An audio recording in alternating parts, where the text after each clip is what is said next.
What did you learn from 2025? That's the question that I was asked to pray and meditate on when I was asked to share with you guys this year. And to be honest, that was really overwhelming for me because this has been a really hard year for me and Evan.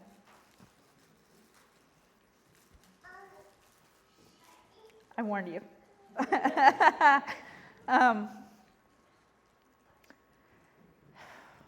And some of those things are going to carry on with us into the next year, and we're still going to keep walking through them. But when I sat down and I truly thought about it, and I listened to the Spirit, and I really reviewed my year, which was something I'd been avoiding because it had been such a chaotic one. I was continuously hit with the same truth, and that is that God is trying to teach me how to trust Him. And I don't know if you guys know this, but my husband will tell you that that's a really hard thing for me. I have a lot of difficulties with surrendering and trusting God to do what He will, to have His way, have His own timing. I actually really tend to freak out. Panic attacks, crying, can't breathe, all of that, you name it. Yeah, that's me. I shut down. I struggle. I get really scared and really anxious, and I get so overwhelmed with how messy life becomes that I get scared to trust God to take care of things, even though I've seen Him do it before. And even though I know that He works everything for my good and His glory. Yes, He does. On that topic, one of my big things that happened this year, which was really hard, was getting married.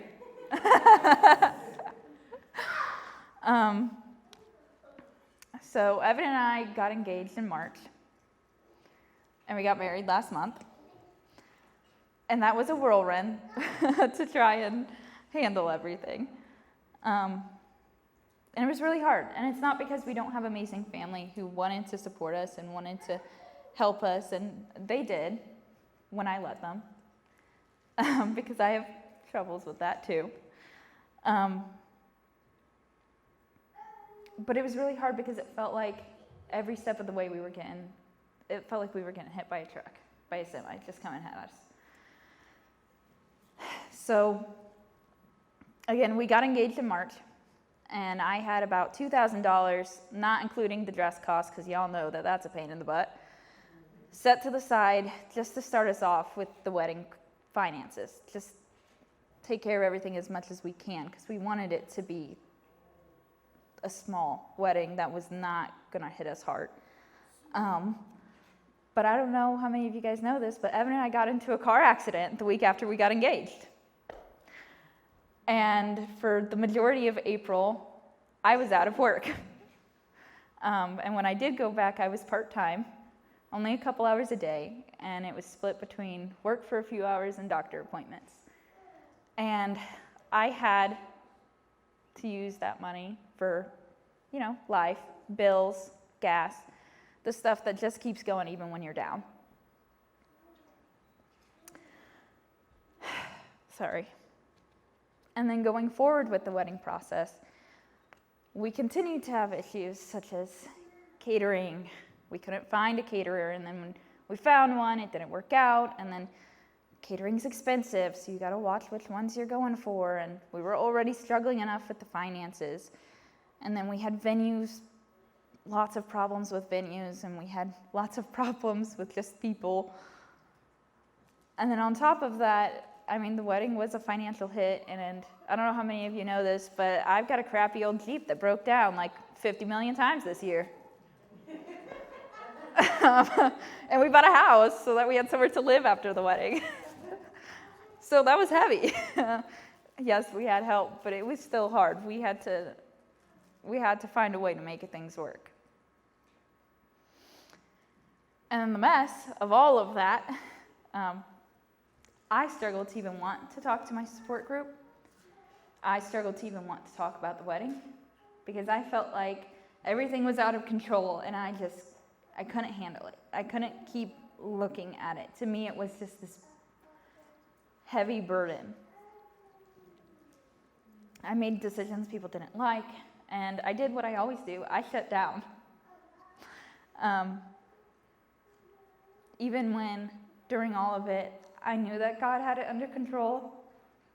Evan reassured me that it was going to be okay. I still struggled to surrender and trust him through it, because I was so scared and anxious that things weren't turning out exactly how I wanted them to, that I kept turning inward. Things are falling apart. What can I do to fix this? How do I handle this? Instead of turning to the same God who had walked me through every single battle and trial that I've ever met before this. And I know I'm not the only one who struggles with this. And I know this because trusting is hard, and people will tell you that to your face. But I also know, because God would not have reminded us over 100 times in the Bible to trust in him if he didn't already know that our human nature would make that difficult for us to do. Yeah. If you don't believe that, then I challenge you to reflect on your life. And I also challenge you to observe the people around you. The amount of times someone looks uncomfortable or won't talk to a stranger. The amount of times someone triple locks their car going into a store. The amount of times when you go to hand something to someone and they hesitate because they're not entirely certain how genuine that gesture is. And so they're not sure they want to trust it and take it.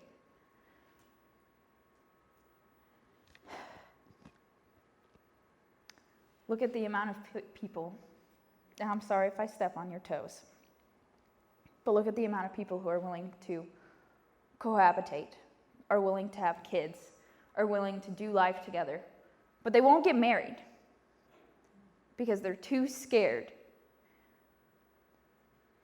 to be completely themselves with that person, to let that person have complete access to them.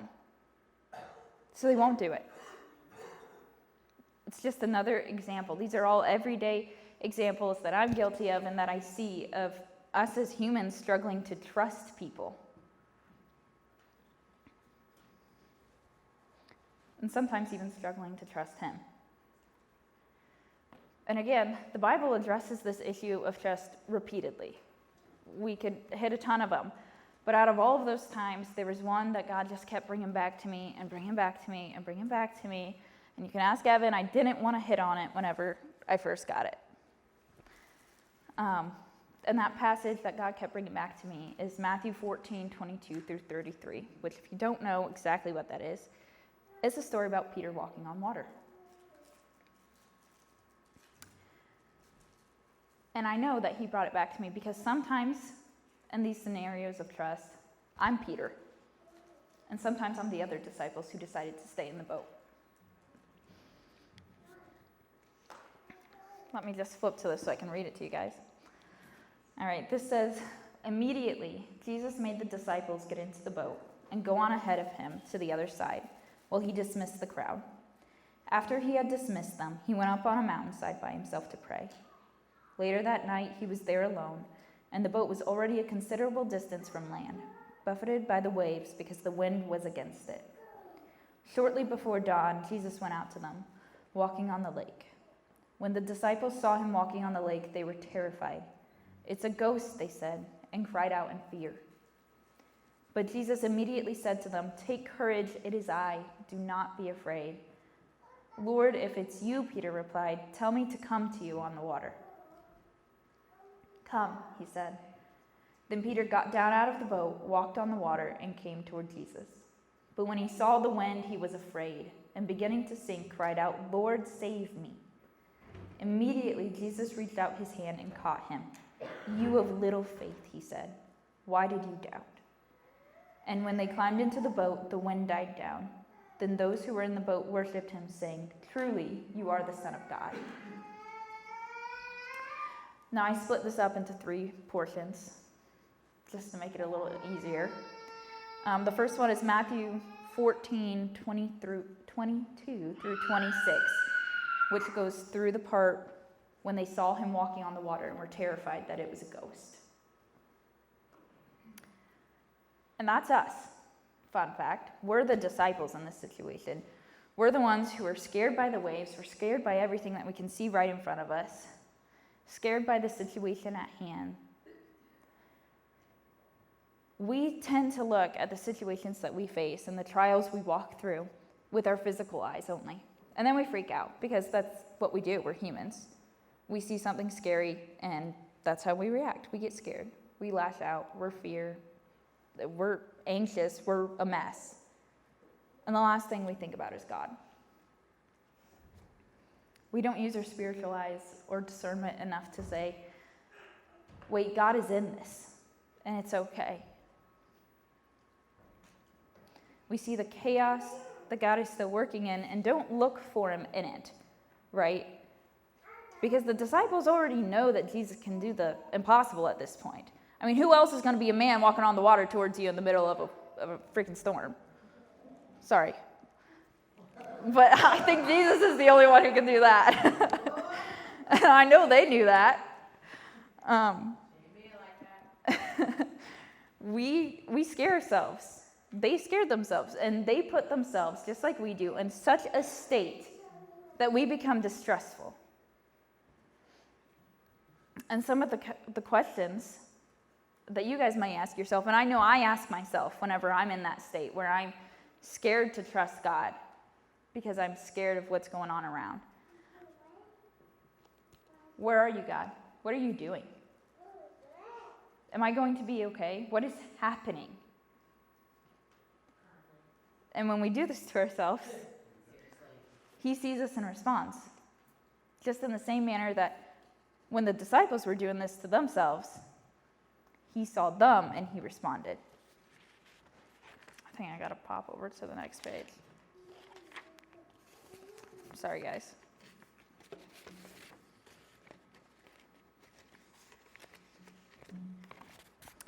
So the next portion that I broke it into is Matthew 14:27 through 31, which says, "But Jesus immediately said to them, 'Take courage, it is I. Don't be afraid.' 'Lord, if it's you,' Peter replied, 'tell me to come to you on the water.' 'Come,' he said. Then Peter got down out of the boat, walked on the water, came toward Jesus. But when he saw the wind, he was afraid, and beginning to sink, cried out, 'Lord, save me.' Immediately, Jesus reached out his hand and caught him. 'You of little faith,' he said, 'why did you doubt?'"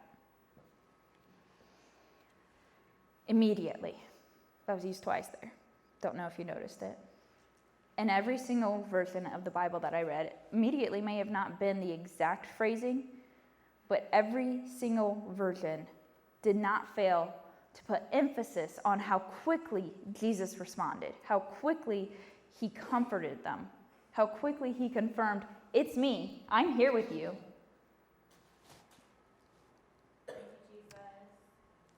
In every situation we face, he's the same way. He's quick to say, "Hey, I'm still here. Hey, you're not facing this one alone. Hi, I'm over here." But did you see the disciples' reaction? Yeah, I know, we hit on Peter, and I'm going to come back to Peter, but I'm talking about the other ones. I'm talking about James, John, Thomas, all the fun ones in the boat. Sorry. Because their reaction is exactly how we still respond, right? He said, "Hey, it's me. I'm here for you. Don't be afraid." And they still sat there in that boat afraid. They didn't say anything. They sat there and they stayed in their fear. And I really don't know about you, but to me that looked like distrust. That looked to me like they didn't trust what he said. That looked like me when God said, "Hey, I need you to tithe. Hey, I need you to stop worrying about the finances with this wedding and all the other stuff that's impacting it because I've already got it covered and I don't know what you're doing."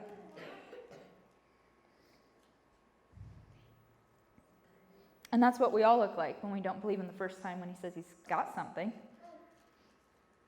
We look like the disciples huddling in a boat, shivering in fear. And then you've got Peter. And honestly, Peter gets a lot of flack whenever people go over this passage. But if I'm being honest, I'm more upset with myself when I'm the disciples in the boat than when I'm Peter in this situation. I'm more disappointed in myself when I stay in the boat than when I step out like Peter did. Because Jesus confirmed it was him. He called Peter to come to him. Peter saw through his spiritual eyes that this is my God. This is the Son of God. This is the man who I've seen work so many miracles. He can do anything. He's got me covered. In that moment, Jesus' presence on the water, on the waves that could kill a man, on the waves that could take Peter under and he would not see his family again, on stormy waters that scared him, right? Because he was scared like the others who were in the boat. He was just the first one to say something. That was enough for Peter to trust that if he can get to him, everything's going to be okay. And I don't know about you guys, but I desire to be a Peter. I desire to have that trust in who I know that God is, that knowing he is there, even when I'm facing all of these unfortunate circumstances that stacked up at the same time. That's all I need to have a little bit of faith, to keep pushing, to keep walking. And Peter had a very human reaction to seeing a miracle, to seeing God work, to seeing the mess. Because he looked around again and he was overwhelmed. And that's why he started sinking. And we do the same thing, right? Because when God initially says, hey, I've got you in whatever problem you're in, right? You're facing some medical problem. Hey, I've got you. I'm going to take care of you. And then the results come back and it says, hey, you're about to have a surgery. No ifs, ands, or buts. You got to have this. This is what's going to take care of you. That's scary. And what do? We get scared. We look around and we realize, oh my gosh, reality hits us that this is really scary, that this is going to change our lives, that this is going to have an impact on what we can do, on when we can work, on how our bills get paid, on how our family's taken care of. Peter had the same reaction. He looked around. He saw the storm. He saw the waves. Yeah, he was walking on the water, but he took a second to focus in on the problem again. And that was when he started to sink. And that's when we start to sink.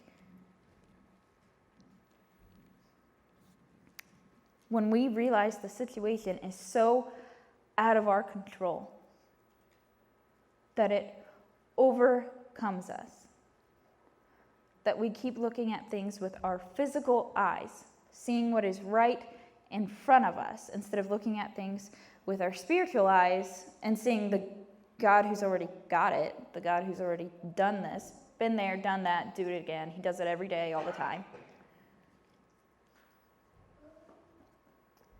And we forget that he's in the midst of it. Our distrustful nature of God's ability is victorious in those moments. And it leads us to the same spot it led Peter, to crying out for God to step in and save us. And the best part about that, though, is that even when we're still having these trust issues, even when Peter's saying, God, please save me, I'm drowning. Even when I'm crying out, saying, God, I'm getting messages, I'm getting things that are falling apart. I don't have a caterer anymore. Hey, I'm losing a venue right now. I don't know what happened. I was not involved in the situation. God's still there. He was still there for Peter. He's still there for us. He was still there for me, saying, hey, I'm here. I'm still in control. I know you don't see it right now. I'm still in control. And he's still calling us to him. He still called me to him. He still said, hey, keep keeping on.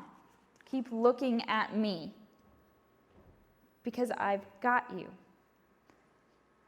And the question that Jesus asked is the question that I still ask myself in those moments. That I still ask myself now, looking back at it. Why did you doubt? Why did you doubt? He already made his presence known. God already made his presence known. Fun fact, when he saved you, he made his presence known unto you. And that's all you need to know, that he's with you. Because he saved you, and from that moment on, he is with you. He's already at work in your life after that. He was already at work taking care of Peter. Otherwise, I don't know how he was walking on that water. He was already at work taking care of me and Evan, because we somehow still got to the day of the wedding and got through it. Everything was already under control. And yet we struggle. And yet the disciples struggled. And we struggled to surrender. The fear, the anxiety, the control. And that was all he asked for, from them and from us. He just said, hey, I need you to forget about that. I need you to trust me. I need you to give that over to me and let me do what I do. Because nobody does what I do better than me. He says, I just need you to trust me in every situation. Because I will work everything for your good and my glory. Because I'm still going to take care of you just like I did the disciples. Just like I did last week. Just like I'm going to next week. Matthew 14, 32 through 33. They climbed in the boat, the wind died down, and the disciples praised him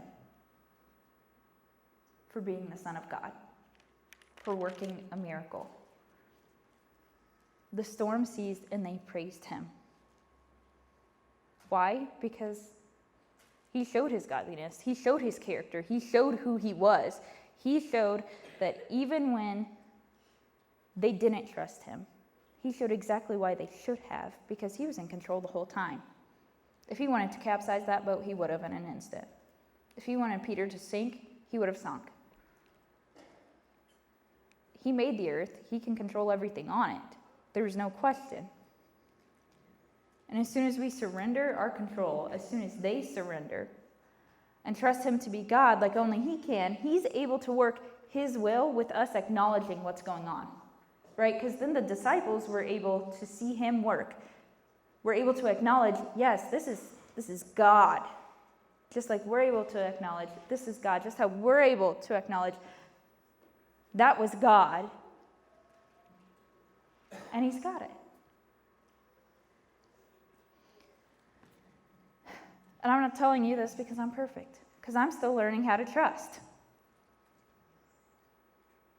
I feel like I've been getting better. I feel like this past month, I've gotten some news and I've been a lot better with it than I have been before. But looking back, when the chaos really started to amp up, and we lost our ceremony venue 3 weeks before our wedding, due to nothing that involved us, something we couldn't control at all. That was what it took for me to do the only thing that I knew how to do left. For me to have a moment where I decided to be Peter. And I said, God, I'm still trusting you to work this out. God, I'm trusting you to make this happen. God, I'm trusting you that this wedding is not going to be one that I'm going to want to redo. A year from now, 5 years from now, 10 years from now. I'm trusting that when I end that day, I'm going to say that was a great day and God got us through it.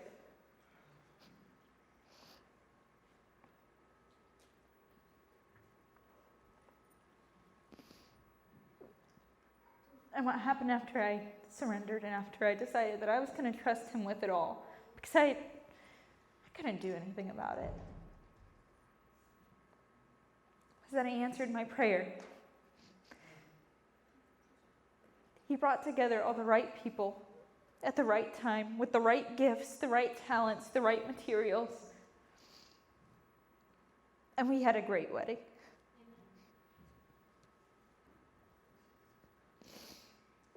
And I'm not saying everything's perfect now. Because I'm still doing my absolute best to trust him, because how many of you know that just because the wedding's over doesn't mean all the hard stuff with the wedding's over? We're still in wedding debt. Woo! And I hate it. I want to pay it off right now. Right now. And as much as I want that, I learned that if I just keep trusting him, to let him keep working, let him keep providing, just like he did with all the other details of our wedding, that it's going to be taken care of. Because if I'm completely honest, which is my goal, tears, not crocodile, I promise you, I can't cry on command. I just cry all the time.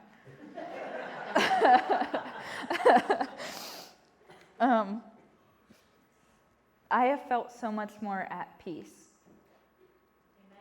within myself about the situation, about everything we're still dealing with it. The more that I just trust him, the more that I just trust that he is Yahweh Yireh. The Lord is my provider. Yes, he is. Now, I don't want you to equate trusting God to your problems and battles immediately being taken over right now. It's not going to happen. Sorry about you. There's still going to be battles. There will still be days where you don't know if you can get out of the boat. There will still be days where you're the disciple that's still sitting in the boat. There will still be days where you're Peter in this situation and you managed to get out of the boat, and guess what? You looked around and now you're sinking again. It happens to all of us. And that's where trust comes in. It's a continual choice for us to make. And you know what I am saying is that in his timing, he will show up and show off. I am saying that he's there every step of the way, just like he was with the disciples. And I am saying that with surrender and trust comes this overwhelming shalom, which, if you don't know what that is, shalom is the Hebrew word for peace. And I find when I pray that shalom over myself, God, help me to just trust you. God, overwhelm me with your shalom over this while I'm trying to trust you with it. I find that my spirit is so overwhelmed with his presence and his peace that everything else is okay. I can say it's okay. Yeah. Even if it doesn't look like it to everybody else, even if someone looks at me and goes, what the heck, this is a mess. It's okay. God's got it, you guys. It's fine. Yep. It's good. I'm good over here. The house is burning down, but I'm good because God said he's going to take care of that house. So, if you just trust him, even in baby steps, because that's what I'm doing. I'm taking the baby steps. You start to feel more alive. You'll start to feel like you can move. You'll start to feel like he's moving. You'll start to feel his presence more and more. And I encourage you to not only trust him, but to look at every time you woke up. Every time I don't know about you, but he saved my life a couple times, literally. Yeah. Every time he's taken care of a situation in a way you had no idea it was going to get taken care of. You just found out, hey, that's handled. Okay, I don't know what happened there. Must have been God. Every time you've been blessed, even in the most mundane of ways. The car started today. Thank God. Exactly. And then I challenge you to tell me that you can't trust that God, who's larger than anything you'll ever face and larger than everything you've already faced, to take care of you. Because that's what he does. Well, I don't know how I'm going to follow that because that was amazing. And you know what's the crazy thing is that Brooke and I didn't even know that we were talking today until just a couple of days ago, and we haven't spoken to each other. But my message is about the same thing. God is good, is he not? Yeah. So let's just talk about what God has taught me this year. If I had to sum up one thing God taught me this year, it would be this: how to trust when I don't have all the answers and when I don't feel him the way I want to. When I don't feel him the way I want to. How many people have been there? Yeah. You're just like, God, where are you?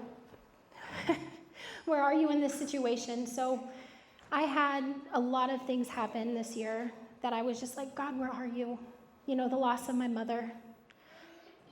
Relationships that, I love you, honey, but relationships that are hard, because marriage is not easy. Marriage is hard. It's about communication. It's about all the things, but when the honeymoon phase is over, it gets hard. It gets real. What about those times when you were a baby Christian? A couple of years ago, when I was a baby Christian, and I was just like, oh, this is the honeymoon phase. I didn't know it, but I was ready to go. I was ready to praise God. I was ready to worship. I was ready to give it all my all. But then the reality set in that this is life, that God is there, but it's not what I thought it was. How many people have been there? Well, Psalm 13 has become really meaningful to me because it's so honest. David starts the Psalms with questions that almost feel uncomfortable to say out loud in church. But I'm going to say them because they're in the Bible, and that's what we do, right? We read the Bible, and we tell it. He says, how long, O Lord, will you forget me forever? How long will you hide your face from me? That is polished faith. That is real faith. That is honest faith, and that's where I was this year. I said, God, where are you? I don't feel you. I don't see you. I don't know where you're at, but where are you in this situation? And this year, I've learned that God isn't asking us to pretend. He's not asking us to perform. He's asking us to be honest with him. David doesn't hide his frustration or his hurt. He brings it straight to God. And God includes that prayer in Scripture for all of us to see. So the reason why I fell on Psalm 13 is because I was searching. I was searching for an answer to my problem. And most of you guys who have been Christians for a minute, even when you don't feel like doing something and you're asking and you're looking for an answer, you read the Bible. I mean, that's one thing that I've learned is just search. God, answer me. But I was coming flat. And I'm like, God, where are you? Where are you in this situation? Where are you in my life? Everything is too much. Where are you? Why can't I find the answer I'm looking for? And then I came across Psalms 13. And it was this plea from David. And he said, how long, O Lord, will you forget me? How long will it be? And that to me was just so relatable in this moment that even David was asking, where are you, God? Right? And that's what I love, that David, he doesn't walk away in this psalm. He doesn't shut down. He stays in the conversation, and he keeps praying, even when God feels quiet. God worked with me on how to not shut down. And that was like last year. So those of you who are still there, that's okay. That's okay to be there. But I'm telling you, it's, man. He keeps praying, even when God feels quiet. If there's something that's really that God taught me this year, is faith isn't always about feeling close to God, but it's about staying when it would be easier to pull away. Yeah, I mean, how many times would it be just easier to just walk away? You know, if this, don't hate me for saying this, guys, I'm so sorry. If this Christian life is not all that it's cracked up to be, if my life isn't going to be beautiful and flimsical and whimsical and on happy rainbows, then why?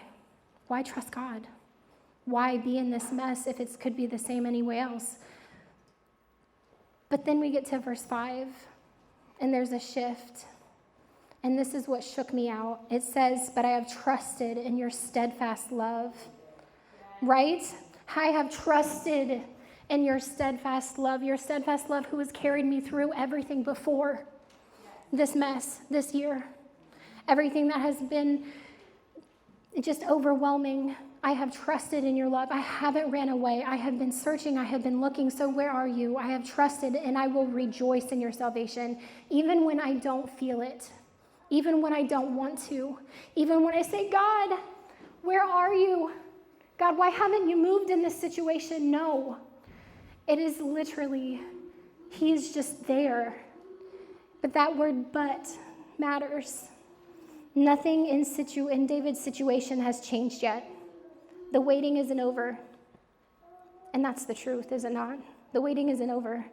The struggle is real. But David, he chooses to trust anyway. Not because everything makes sense, but because he remembers who God is. And that's where I met God this year. That's where God met me this year. He reminded me that trust is a choice. Yes, it is. Sometimes trust looks like saying, God, I don't understand this. I don't love this season, but I'm still believing you're good. David says he trusts in God's steadfast love, not that comes and goes, not that's based on performance. Steady, faithful, never-ending love. And when everything else feels shaky, that's what we can hold on to. By the end of the psalm, David says, I will sing to the Lord because he has dealt bountiful with me.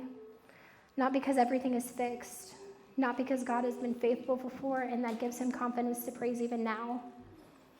So I'm going to make mine short and sweet because I'm almost done, guys. I'm sorry you don't get 20 minutes of me. The one thing that God has taught me this year, and I want you guys to reflect on what he can teach you too, is that it's okay to ask how long. It's okay to wrestle. It's okay to admit you're tired, but don't stop trusting, don't stop praying, and don't stop showing up. Because even when God feels quiet, he is still present. Even when the answer hasn't come yet, his love is still steady, and even in the waiting, God is still working. Amen?